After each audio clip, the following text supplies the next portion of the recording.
I thought meeting my girlfriend's work friends would be a step forward. Instead, she used it as a stage to humiliate me, and I didn't realize she'd been lying about everything until her own family helped me expose her. I'm a 29M, and until a few months ago, I would have described myself as boring in the healthiest way. I teach high school history, I meal prep on Sundays, and I'm the kind of guy who feels guilty returning something to Amazon even when it arrives broken. Brooke was the opposite. She was bright, magnetic, always moving. We met at a friend's engagement party 2 years ago, and she hit me like caffeine. She was the person who convinced strangers to join karaoke. She also had this way of making everything sound bigger than it was: her job, her plans, her future. At first, I thought that was confidence. When she said she worked in marketing leadership, I didn't interrogate it. When she mentioned clients and strategy decks, I nodded like I understood. It wasn't that I felt intimidated. I just didn't care that much. I liked her. I liked how she laughed too hard at my dumb jokes and how she would wake me up on Saturday mornings by narrating what my cat was thinking. There were little weird moments, though. A lot of, I can't talk about it, it's confidential. A lot of, my boss is basically useless, so I run the show. And she was always obsessed with how things looked. She corrected my posture in photos. She chose restaurants based on lighting. She once asked me to change my winter coat because it looked too teacher. I should have clocked it as a red flag. Instead, I treated it like a quirk. Then, one Friday, she texted me, "Dinner with some people from work tonight. I want you there." She had never invited me into her work world. She'd always kept that part separate. So, I took it seriously. I left school early, ran home, showered, shaved, and put on the one outfit I reserve for weddings and funerals: dark jeans, a button up, and my blazer that makes me feel like I own at least one stock. The restaurant was downtown, the kind of place where the menu doesn't have prices and the host looks you up and down like your credit score is visible. Brooke was already there with two guys and a woman, all in that sleek, confident corporate uniform. They stood to greet me. Brooke didn't. She glanced up and said, "You wore that?" Not quietly, not as a private tease, like a critique. I laughed because my brain didn't want to understand what just happened. "Is there a dress code I missed?" One of the guys, Trent, smiled awkwardly.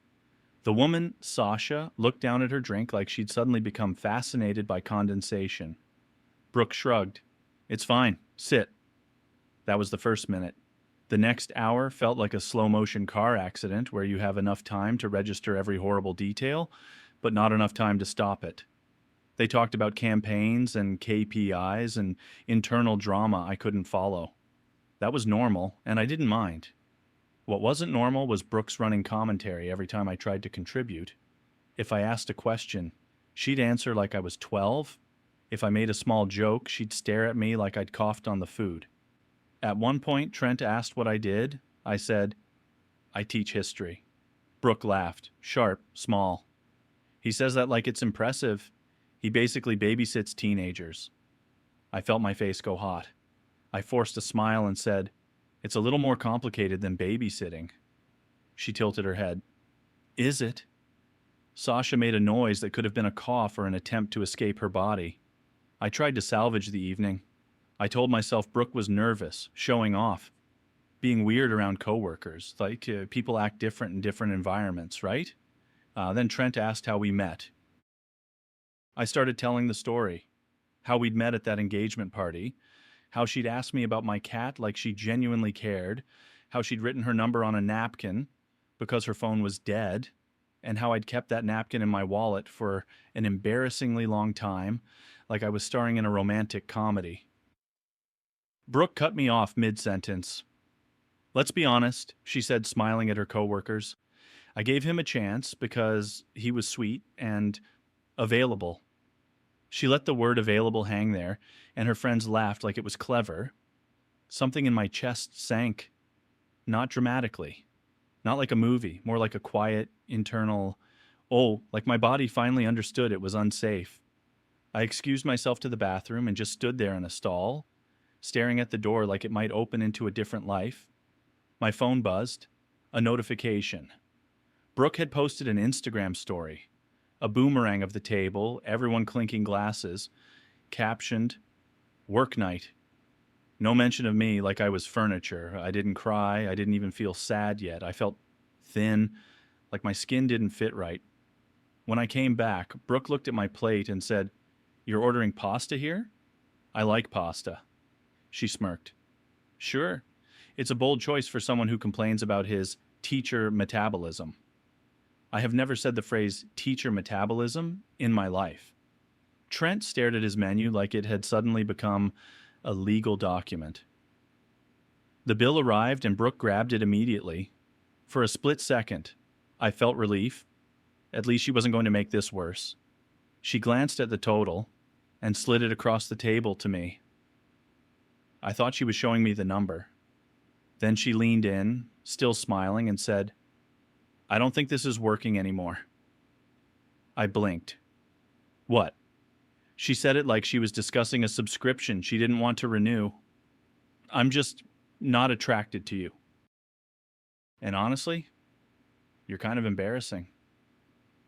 My body went cold, and I couldn't tell if I was hearing her correctly because the restaurant noise suddenly felt far away.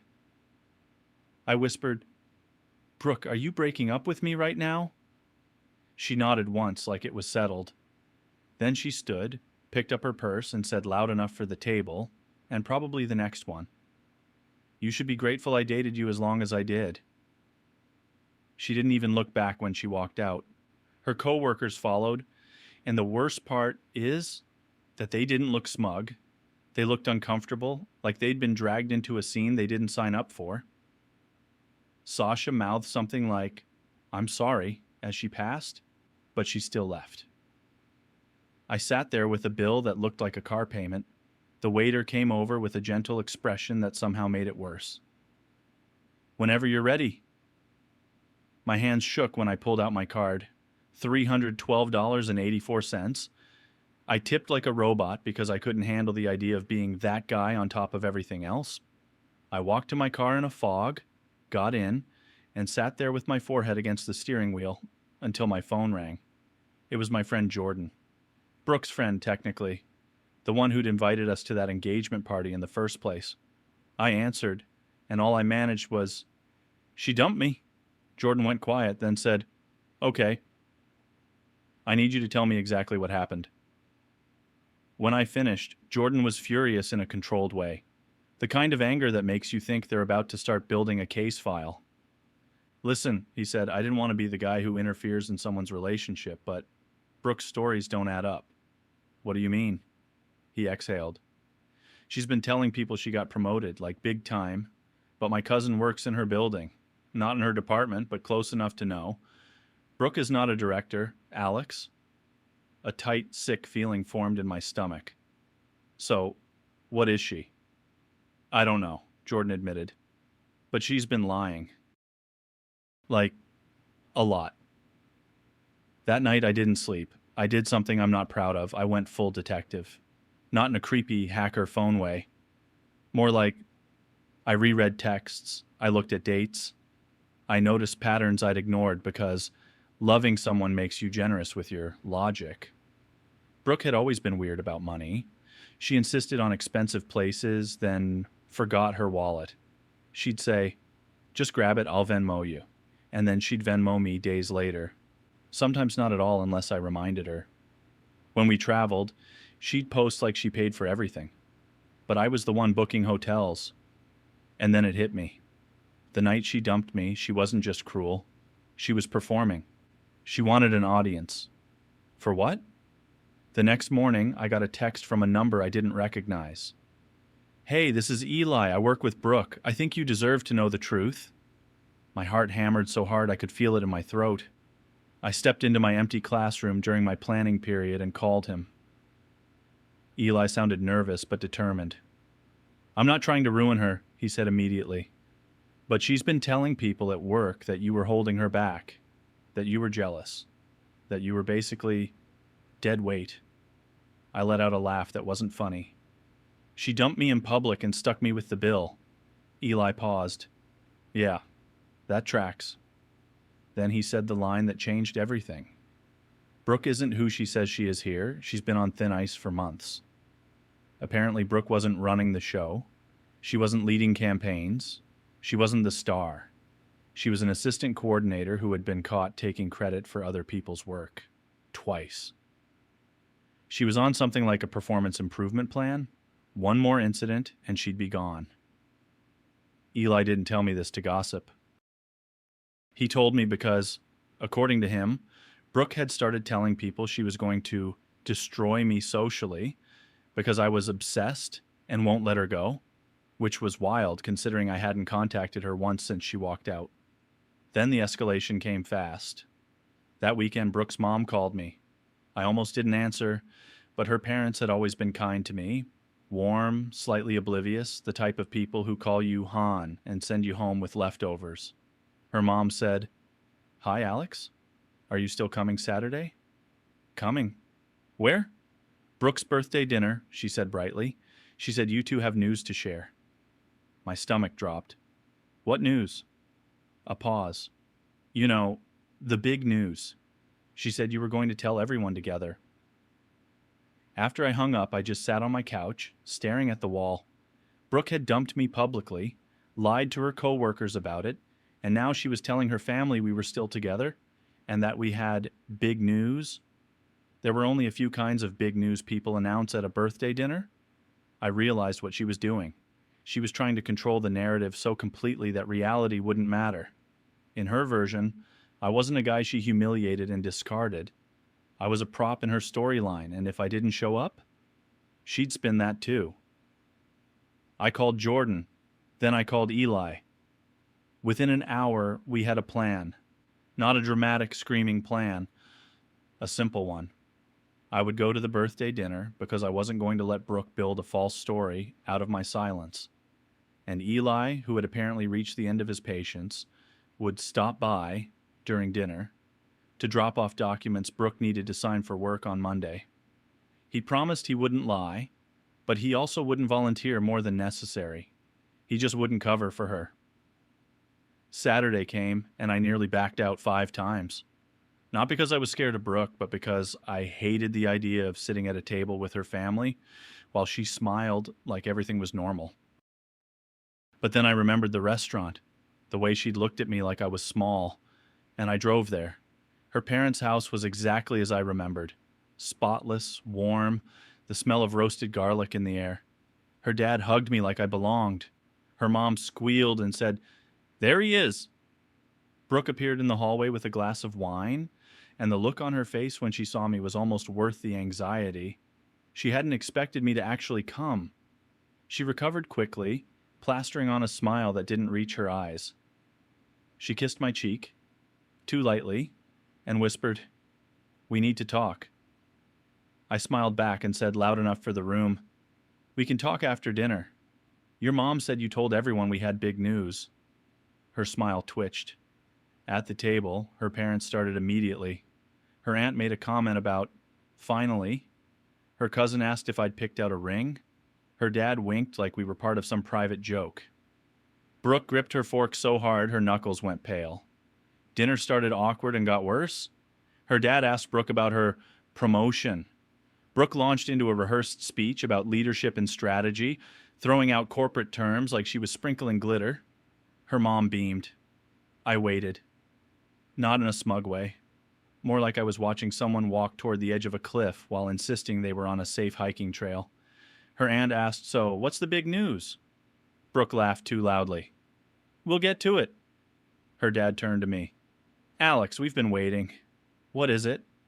I put my napkin down and said calmly, "Before we do that, I think we should clear up something. Brooke and I aren't together." The room froze.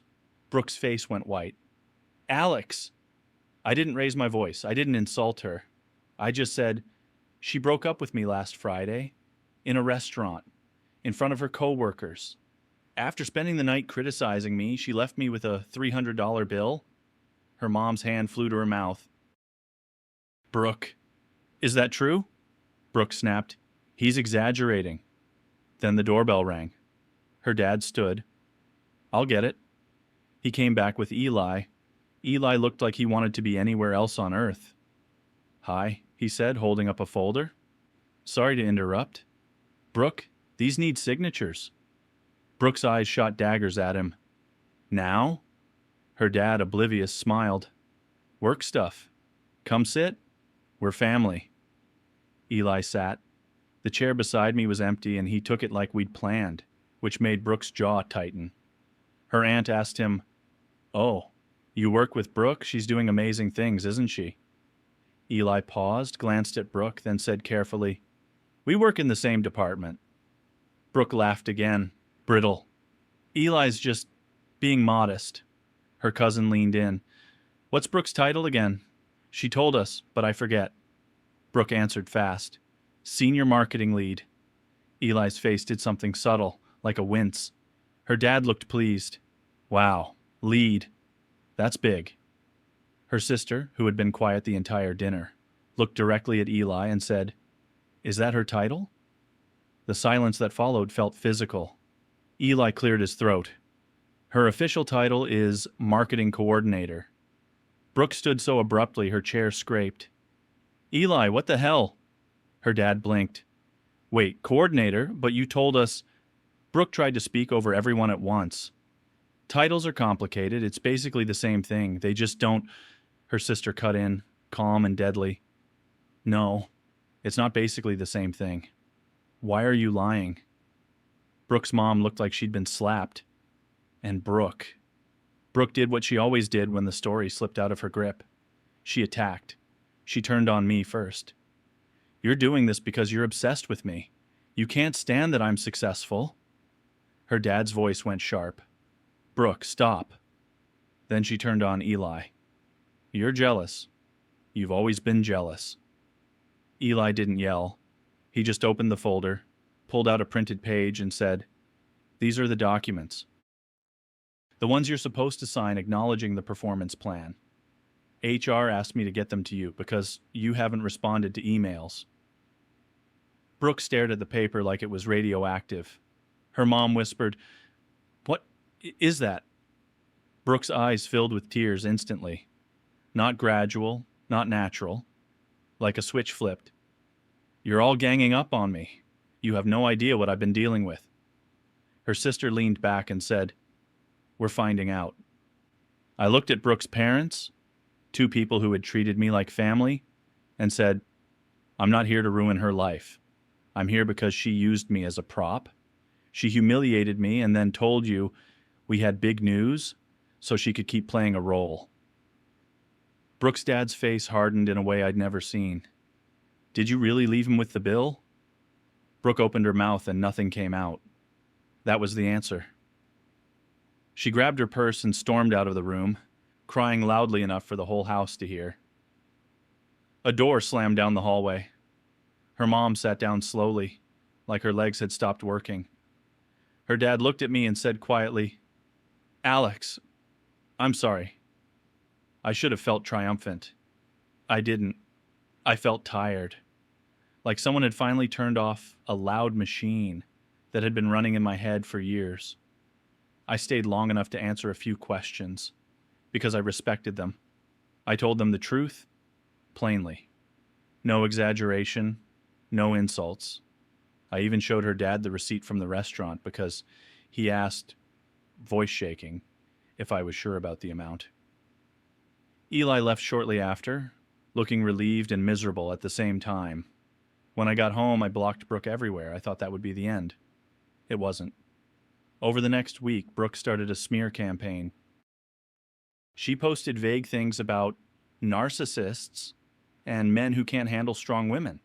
She told mutual friends that I'd shown up uninvited and attacked her at her birthday.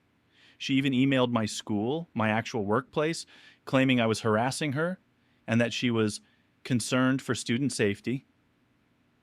That was the moment my exhaustion turned into something colder. Not rage, not revenge fantasies, just clarity. I forwarded the email to my principal along with screenshots, Brooke's texts about the birthday dinner, her mom's call log, the restaurant receipt, and a timeline. My principal replied with one sentence, handled. Then I filed in small claims for the restaurant bill, not because I needed the money, though I did, but because I needed a boundary with teeth. Brooke tried to ignore the paperwork at first. Then she tried to intimidate me with a long message from a new number telling me I was ruining her future. I didn't respond. Court was 2 months later. Brooke showed up wearing a blazer and an expression like she was the victim of a global conspiracy. The judge listened, looked at the receipt, looked at the timeline, asked Brooke one simple question: "Did you agree to pay for your meal?" Brooke tried to explain it as a relationship misunderstanding.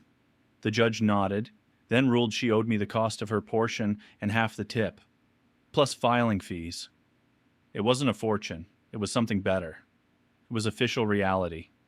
And karma handled the rest in a way I didn't even have to touch. Eli texted me one afternoon. HR finally terminated her. She tried to submit someone else's work as hers again. They were waiting for a reason. A week after that, Jordan told me Brooke had moved out of her apartment and back in with her parents, temporarily. Apparently her dad had stopped paying for her professional networking expenses, which I now understood meant her lifestyle. The last time I heard from Brooke directly was a voicemail from an unknown number. She sounded drained, not angry. "You think you won," she said. "You think you're some hero, but you don't understand what it's like to have to be impressive all the time." Then, quieter. "I made you look small because I was terrified you'd realize I wasn't big." It almost landed like self-awareness. Almost. But then she added bitterly, "You could have just stayed quiet." And that's the thing. She wanted my silence more than she ever wanted my love. It's been long enough now that my life feels like mine again. I repainted my living room. I deleted every photo that made my stomach twist. I paid off the stupid restaurant charge. My students are still chaotic and weird and genuinely funny, and I'm still proud of what I do. I also learned something I wish I'd learned earlier. Some people don't want partnership. They want an audience. Brooke got her audience, and she lost everyone who mattered when the show finally ended.